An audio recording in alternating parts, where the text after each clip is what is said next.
So did was the 441 Marshall's peace, love, and all that goodness. Get the thumbs up.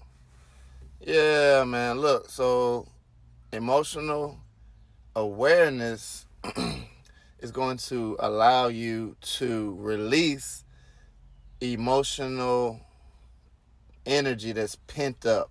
So, for an example, if somebody done you wrong or you went through some type of traumatic experience, something that you really don't want to experience again, you kind of push it to the back of your memory and you begin to forget the things that you experienced. Now, it's important to remember the things that you experienced because traumatic events and emotional situations, highly charged emotional situations, are here to ascend your energy. They're supposed to obstruct the original view that you have, and it's supposed to sharpen your eye on what's actually happening.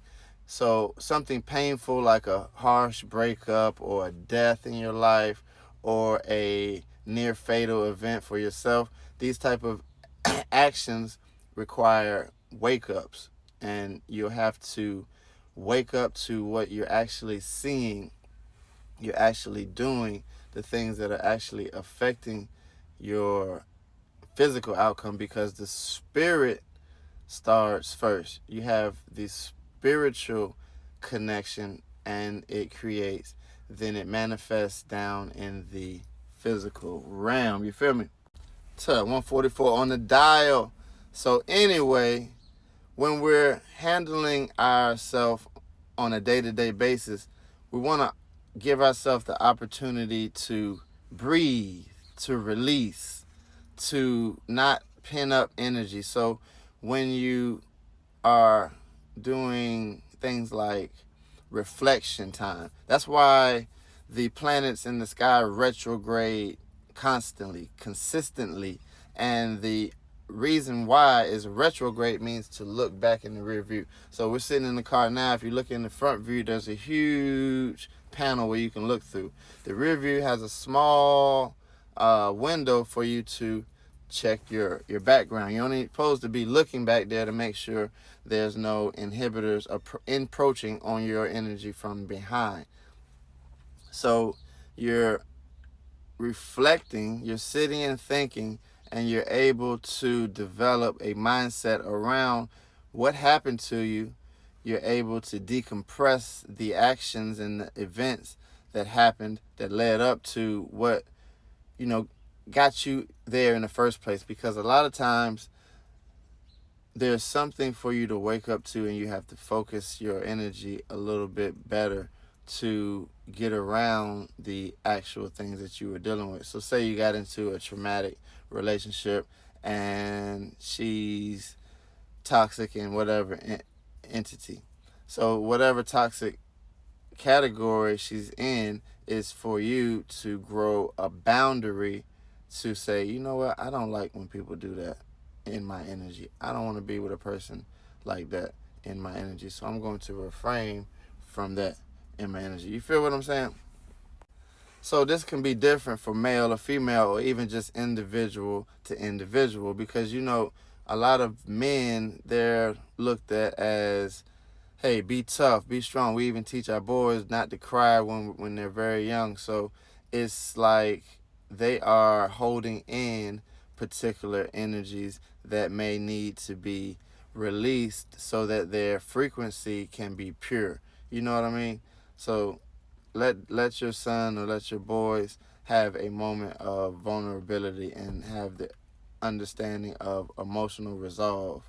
You follow what I'm saying? And for women, sometimes they can be so emotional that they're not able to pull away from the emotion and tackle the logics behind it. So when a woman, or this is just in general, when women think they may have the opportunity to logicize, is that a word? Logicize what they're actually, experiencing. Why is the emotional intensity taking them to this, category?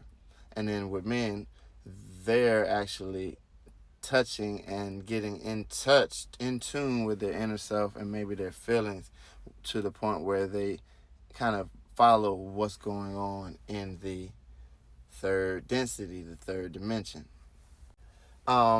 Crystals, meditation, prayer, going running, doing physical activities, reading a book. It just all depends on what type of person you are. If you're heavy on fire in your astrology chart, you'll be looking at wanting to create. You're going to have a deep urge and deep need to connect with your spirit and create something.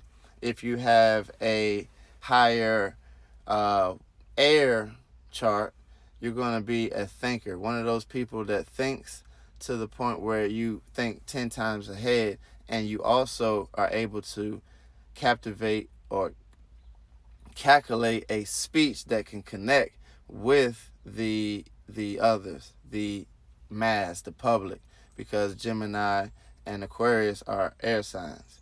And you know what I mean, if you're dealing with water, mostly water in your chart, how you're going to need emotional release, or emotional awareness will be the most important for a water sign, because they have a heightened sense of emotions, and that emotional body can get overflown if not regulated.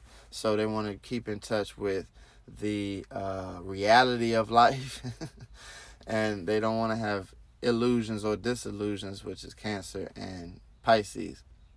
They don't want to be too controlling and jealous. That's Scorpio. So it just depends on which element. If you have a heavy air, a heavy earth, you can be a little stubborn. You know what I mean? You can be light on emotional context. You may be like, forget emotional context. I have a logical standpoint, and I stand on that. You follow what I mean? So it could depend on your sex, whether you're a male or female, depending on what type of energies you frequent with in your avatar and you're familiar with.